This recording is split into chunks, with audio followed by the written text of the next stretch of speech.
this is now our third foray down the road of interviewing you. We've gotten to know you both professionally and personally, I think, at this point. But there's some new members in here. However, I'm pretty bored by you. So tell us, why are you such a geek? No, I'm just kidding. I'm just kidding. Relax. I can answer that. I like that. No. You own and operate an IT consulting business, DMG Consulting. For the newer professionals in the group and those you haven't had a one-on-one with, please tell us about the structure of your company, your model, and most typical client. Okay. I've been in business for 23 years. Before that, I was the director of IT for a manufacturing company for 16 years. So I predate the internet in terms of my technology experience.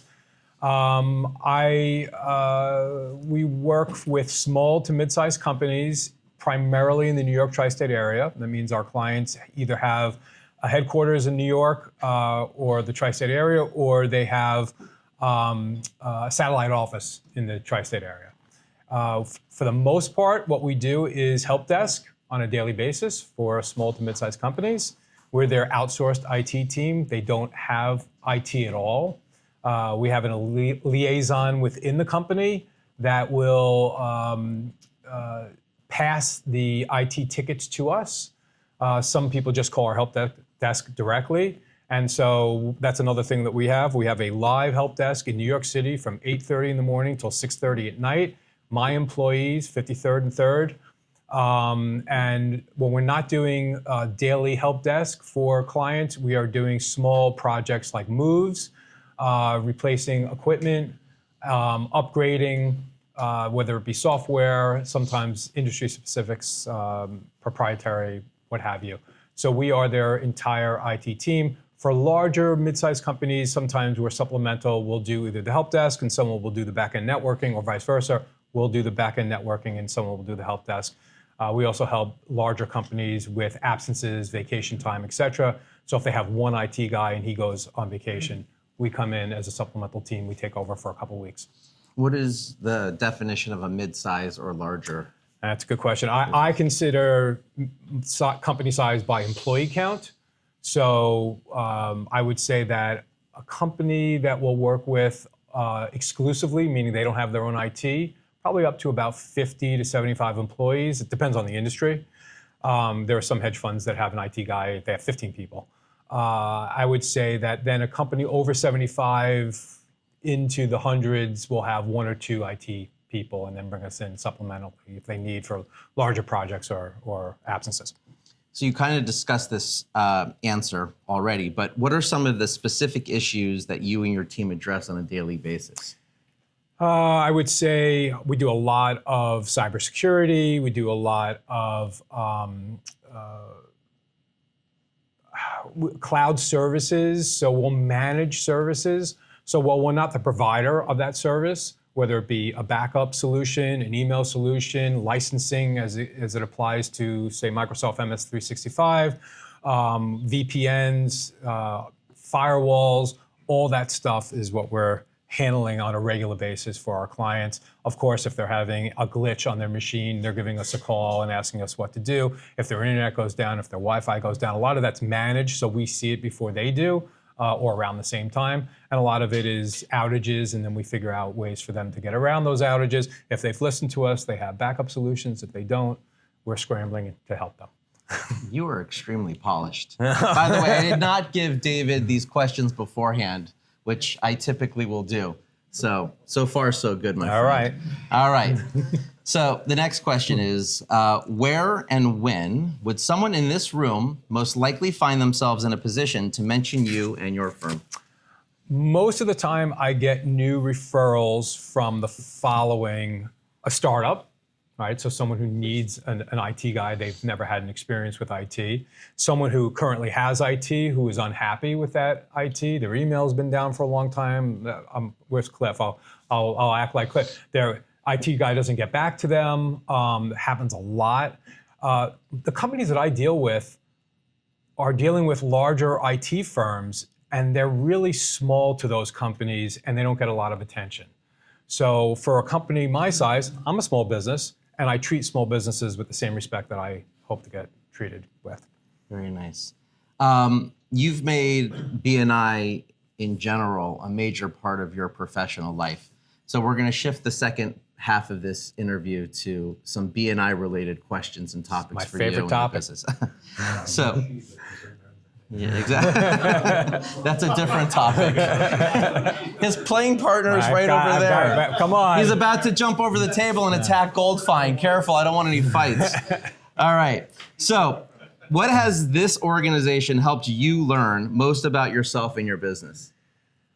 I mean, BNI is the gift that keeps on giving. I learned something. It's my 23rd year. I've learned public speaking. I've definitely learned. When I first joined BNI, I didn't know how to write up a proposal. I mean, literally, I didn't even know how to give a client a proposal. Didn't even think about it. And there was a telecom guy in our group, Michael Eigen, brought me to Chapter 13 back in 2002. And he used to bring me out on calls to teach me how to, just being friendly, to teach me how to watch him sell. And then when he closed the deal, he'd bring me back to his office and he showed me how he wrote up his proposals. And then he taught me a little. I mean, that's just one thing that happened 23 years ago. I've met friends, and through those friends, they've taught me. There was a guy in our old chapter. He was W.B. Mason, and he used to take me for 4 or 5 hours, and we walked the streets. And back when you can get into buildings, and you would he would walk into a lobby, and he would show me how he would go to different offices and teach me how. And he would say, "Oh, I'm W.B. Mason," and of course they knew him. And then he'd say, "This is my friend David Goldstein. He belongs to DMG Consulting if you need IT." I mean, people in BNI are incredibly generous with their time, both business and friendship. Awesome. So what was the best BNI referral you received, and why was it so meaningful? All right, this one I knew was coming, so I'm gonna read what I. So I stood up one day and I said, "Does anyone have an IT company that I can acquire?" I wasn't even specific. I didn't say how many employees. I didn't say what their income had to be. And my accountant at the time, sorry, Michael, it was before you, was sitting right next to me, and she said, "I think I have someone for you." I closed that deal within 6 months, and that company, I gave Jay the number yesterday. I was wrong, but I'll give the right number.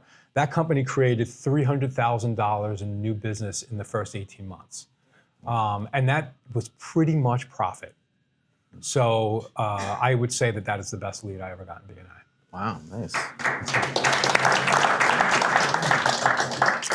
Okay, well, you've just answered the next question of what the referral was worth.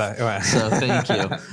If you could hit the reset button on your professional life, what would you be and what would you do? Oh.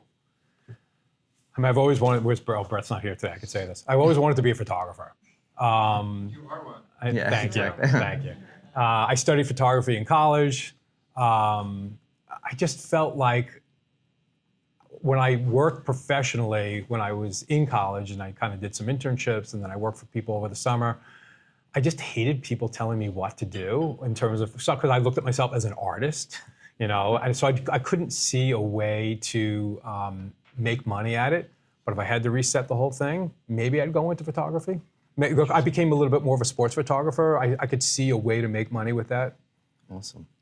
So we have some famous authors in the room with us, Kathy and most recently Scott Harris, who just released a book.